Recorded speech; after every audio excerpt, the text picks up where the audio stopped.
Hello students, welcome in अ सहा शिक्षण YouTube channel. So student, चला आज आपण 7th स्टँडर्डसाठी सब्जेक्ट आहे जिओग्राफी आणि त्यातला हा 3rd चॅप्टर आहे टाइड्स. तर या चॅप्टरचा आपण आज कंप्लीट एक्सरसाइज बघणार आहोत.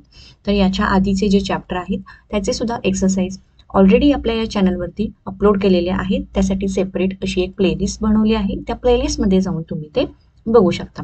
तसेच 7th geography, 7th history, 7th Marathi, 7th semi science ही विषयांचे जे एक्सरसाइज आहेत हे सुद्धा याची सुद्धा आपण प्लेलिस्ट बनवलेली आहे. त्या प्लेलिस्टमध्ये जाऊन तुम्ही ते सुद्धा एक्सरसाइज बघू शकता. तर चला आपण आता लगेच स्टार्ट करूयात. क्वेश्चन फर्स्ट आहे, prepare a chain by matching the following. चला तर आपल्याला एक साखळी पूर्ण करायला सांगितलेली आहे. त्यासाठी त्यांनी 3 ग्रुप दिलेले आहेत, A group, B group and C group. Okay, A ग्रुपमध्ये काय काय दिलेलं आहे बघूया. वेव्स, देन सेकंड आहे सेंट्रिफ्युगल फोर्स, थर्ड आहे ग्रॅव्हिटेशनल फोर्स, फोर्थ आहे स्प्रिंग टाईड अँड फिफ्थ आहे नीप टाईड. बी ग्रुपमध्ये दिलेलं आहे 8th phase of the moon, याला आपण ए म्हणूयात. बी आहे न्यू मून डे, सी आहे rotation of the earth, D आहे the moon and the sun and the earth and E आहे विंड. तर सी ग्रुपमध्ये साठी आपण इथं 1 टाकूयात. Objects get thrown towards the outer side. Second आहे highest high tide occur on this day. Then third आहे, these are also generated due to the earthquakes and volcanoes. Fourth one आहे, the force of the sun and the moon operate in a different directions. And fifth आहे, operates in a direction towards the center of the earth. तर चला आपल्याला याचं answer आता बघूयात. तर first वेव्ससाठी आहे बी ग्रुपमधलं वाईट, अँड थर्ड आहे these are also generated due to the earthquake and volcanoes. Okay, ही आपली एक साखळी कंप्लीट झाली. सेकंड सेंट्रिफ्युगल फोर्स साठी सी आहे रोटेशन ऑफ द अर्थ आणि त्याच्यासाठी सी ग्रुपमधला आहे object gets thrown out towards the outer side, ही सुद्धा कंप्लीट झाली. देन थर्ड आहे gravitational force the moon, the sun and the earth. So for that fifth one operates in a direction towards the central of earth. Fourth आहे spring tide, त्याच्यासाठी बी new moon day आणि त्याच्यासाठी second option highest high tied occurs on this day. And fifth आहे neap tied, तर त्याच्यासाठी आहे 8th phase of the moon, त्याला आपण क्वार्टर्स असं म्हणतो. आणि त्यासाठी फोर्थ आहे सी ग्रुपमधला the force of the sun and the moon operate in a different direction. So चला अशा प्रकारे आपण ही साखळी पूर्ण केली आहे. Second question, give geographical reasons, भौगोलिक कारणे लिहा. याच्यामध्ये first, tides are influenced more by the moon than the sun. भरती ओहोटीचा जो परिणाम आहे तो सूर्यापेक्षा चंद्रावरती जास्त त्याचा परिणाम का जाणवतो. First point, the gravitational pull of the moon and the sun as well as that of the earth is one of the factor responsible for occurrence of tide. तर चंद्र, पृथ्वी आणि सूर्य यांच्यामधली जे ग्रॅव्हिटेशनल आहे किंवा गुरुत्वाकर्षण आहे याच्यामुळे हे भरती ओहोटी घडत असते. But compare to the sun the moon is a closer to the earth. म्हणजेच सूर्यापेक्षा चंद्र हा पृथ्वीच्या जवळ आहे. Due to this the gravitational force of the moon becomes more effective than that of sun. आणि यामुळेच या गुरुत्वाकर्षणाचा परिणाम यामुळेच द फोर्स ऑफ मून म्हणजेच चंद्राचा सूर्यापेक्षा जास्त परिणाम या भरती ओहोटीमध्ये होतो. Therefore tides are influenced more by the moon than the sun. तर चंद्राचा त्याचा परिणाम हा जास्त होतो त्याच्यामुळे. Second, at some places along the coast the low lying areas turn into lagoons or marshy lands. तर काही किनारपट्टीचा जो भाग आहे, some places along the coast the low lying area म्हणजे त्या ठिकाणची जी जमीन आहे ही ती सखल जमीन दलदलीचा भाग त्या ठिकाणी तयार होतो. तर असं का विचारलं आहे? And the answer, first point, generally the areas along the sea coast are low lying and get flooded easily by the sea water during high tides. म्हणजे किनारपट्टीचा जो भाग आहे, जो सखल भाग आहे आपण म्हणतो, तो जेव्हा भरती येते त्यावेळेला तिथे ते पाण्याने पूर्ण तो भाग भरून जातो. Second point, this leads to accumulation of sea water over a long period of time, leading to formation of swamps and marshes. तर ते जे त्या सखल जागेमध्ये जे पाणी साचून राहतं ते जास्त टाइमसाठी साठून राहतं आणि त्यामुळे तिथला जो भाग आहे हा दलदलीचा होतो. The tides help in maintaining the mangroves and the coastal biodiversity here. Fourth point, certain areas near the sea coast being low-lying and waters being shallow also lead to sediment deposition by sea waves leading to formation of lagoons. तर त्यामुळे त्या ठिकाणी तिवारीचा प्रदेश किंवा तिवारीची प्रदेश बनतो आणि तिथला जो भाग आहे हा दलदलीचा चिखलाचा असा होऊन जातो. In this way at some places along the coast the low lying areas म्हणजे किनारपट्टीचा जवळचा जो सखल भाग आहे त्या ठिकाणी जेव्हा भरती येते त्या भरतीचं पाणी तिथे साठून राहतं and this areas turn into lagoons or marshy lands म्हणजे तो भाग दलदलीचा होऊन जातो. ओके, सो असं झालं या क्वेश्चनचं हे आन्सर. नेक्स्ट क्वेश्चन आहे third. Place located on the opposite meridian experiences high or low tide will also experiences high or low tide respectively. तर जे अपोजिट मेरिडियन आहे म्हणजे विरुद्ध विषुववृत्त जे आहे, जर ह्या ठिकाणी हाय और लो टाइड्स असतील तर त्याच्या विरुद्ध मेरिडियनला सुद्धा विरुद्ध विषुववृत्ताला सुद्धा त्यावेळेला हाय अँड लो टाइड्स असतात, भरती ओहोटी असतात. तर असं का विचारलेलं आहे? See the answer. First point, the gravitational force of moon, the sun and the earth and the centrifugal force generated due to the rotation of the earth are two major factors responsible for the occurrence of tides. तर चंद्र, सूर्य आणि पृथ्वी यांच्यातलं गुरुत्वाकर्षण आणि त्यांच्यातलं centrifugal force या सगळ्यांचा परिणामी काय असतो? भरती आणि ओहोटी होत असते. So when a place faces the moon, the gravitational force of the moon exceeds the centrifugal force of the earth, leading to high tides here as the water is pulled towards the moon. Then at the same time the place on the earth located at the opposite meridian to the place experiences high tide. The centrifugal force of the earth exceeds the gravitational force by the moon. Of the moon. Thus, the water is pulled in the direction away from the moon, leading to high tides. Then fourth point, the water required for the high tides moves in from places that are at right angle to those having high tides, causing a low tides at those places.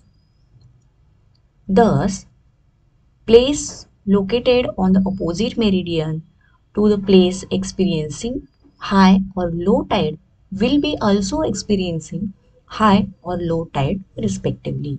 So this is the reason of this cause.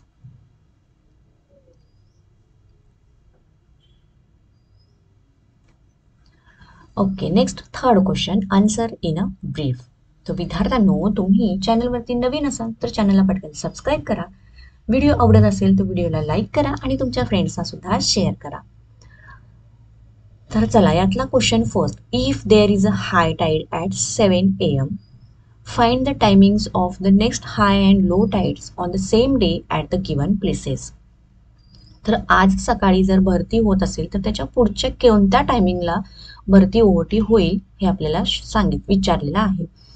See answer, there is a high tide and low tide twice in a day, that is in a 24 hours. Next, one cycle of high tide and low tide is completed after every 12 hours and 25 minutes. मग त्यावरूनच आपण सांगणार if there is high tides at 7 AM म्हणजे सकाळी 7 वाजता जर भरती असेल तर next low tide will be at 1:12 PM after 6 hours and 12 minutes. Okay, and the next high tide will be at 7:25 PM after 12 hours 25 minutes. So got this answer? Then next move. Second question, if at Mumbai 73° east meridian there is a high tide at 1 PM on a Thursday, then on which other meridian will there be high tide to state with reason. Okay, तर मुंबईचं location त्यांनी दिलेले आहे आणि मुंबईमध्ये भरती दुपारी 1 वाजता गुरुवारी दुपारी 1 वाजता होत असेल, देन ऑन विच मेरिडियन तर विषुववृत्तावरील कुठे हाय टाइड्स होऊ शकतं होईल असं विचारलेलं आहे.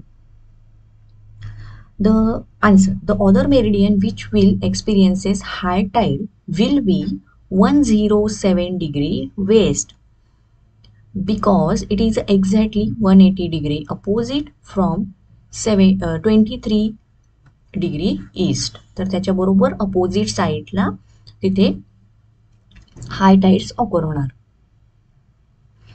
Third question, explain the reason for the generation of waves. So चला याचा आपण आन्सर बघूयात. First point, the main reason of wave generation is the force of wind, that is water appears to be moving, but at times waves get generated due to earthquake or volcano eruptions occurring below the floor of the sea. Large or small waves are formed continuously at the surface of the sea. Generation of waves is a natural and regular phenomenon. Now next is the fourth question, in what way will the following depend on the tides. तर भरती ओहोटी प्रमाणे याचे काय काय परिणाम आहेत हे आपल्याला सांगायचं आहे. First is the swimming and the answer, a lack of an understanding of the timing of high and low tides may cause accident to swimmer entering the sea. तर ज्यांना भरती आणि ओहोटी विषयीचं अज्ञान आहे त्यावेळीचं जे त्यांना अज्ञान आहे तर त्यावेळी जर आपण पाण्यामध्ये उतरलो पोहण्यासाठी तर ॲक्सिडेंट होऊ शकतात. सेकंड आहे steering a ship. Answer, ship can move up to the ports during high tide. तर भरतीच्या वेळेला जे जहाज आहेत ह्या पोर्ट्सवरती लावल्या जातात किंवा तिकडे ते नेल्या जातात. देन फिशिंग, मासेमारी. With the high tides fish moves into the creeks and this helps the fishing activity. तर जेव्हा भरती असते त्यावेळेला भरतीच्या वेळेला जे पाण्याबरोबर मासे वाहून येतात आणि ते सखल भागामध्ये वगैरे साचून राहतात त्यामुळे तिथले मासे पकडणे सोपं जातं. Salt pans. During high tides, seawater can be stored in a salt pans, from which salt can be obtained. तर असे काही salt pans असतात. जेव्हा भरती येते तेव्हा ते भरतीचं पाणी त्याच्यामध्ये राहतं, साचून राहतं आणि त्याच्यापासून आपल्याला मीठ मिळवता येतं. Fifth, going to coastal areas for trips. तर अशा किनारपट्टीच्या जागी किंवा ठिकाणी ट्रिपला जाणं किंवा पिकनिकला जाणं. Plan for going to trips after full moon और न्यू मून डे. म्हणजे अमावास्या आणि पौर्णिमेच्या दरम्यान जर तुम्ही अशा ट्रिप्स ऑर्गनाईज करत असाल, also one must have details about the timing of tides for better enjoyment. जर तुम्ही अशा ठिकाणी जाणार असाल तर तिथले तुम्हाला भरतीची वेळ ओहोटीची वेळ याचं नॉलेज व्यवस्थित असणं गरजेचं आहे for the better enjoyment. Now next fifth question, observe figure of neap tide and answer the following questions. So this is the diagram of the neap tide. So here is the earth here is the moon and see here is the sun. So इथे एक 90 डिग्रीचा आपल्याला angle होताना दिसतोय बघा अशा प्रकारे. Okay, so इथे दाखवलेलं आहे low tide, level of high tide. So इकडच्या साईडला आहे हाय टाईड. पुन्हा इथं दिसतंय लो टाईड आणि इथं दिसतंय आपल्याला हाय टाईड. म्हणजे अपोजिट डायरेक्शनला हाय टाईड आणि पुन्हा लो टाईड असं दाखवलं आहे. तर यावरून आता काय दिसणार आपल्याला, काय क्वेश्चन्स आहेत बघू. Which phase of the moon does it show? Answer, the diagram shows the phase of the quarter moon. Then second, what are the relative positions of the moon and the sun and the earth? Okay, so आपण मगाशीच बघितलं की त्यांच्यामध्ये एक 90 degree angle झालेला आहे. So answer काय येणार इथे आपलं, the moon, the earth and the sun make an angle of 90 degree. So this angle is the right angle. Third, what effect will it have on the tides? Answer, it will lead to neap tide. Due to such conditions, during high tide, the water level will rise less than usual, while during low tides, water level will fall less than usual. तर जेव्हा भरती असेल तेव्हा त्याचं पाणी वाढेल, level will rise, आणि जेव्हा ओहोटी असेल तेव्हा त्याचं पाणी किनारपट्टीपासून आत जाईल.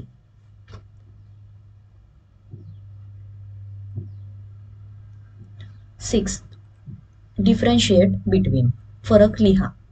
हाय टाईड अँड लो टाईड म्हणजे भरती आणि ओहोटी.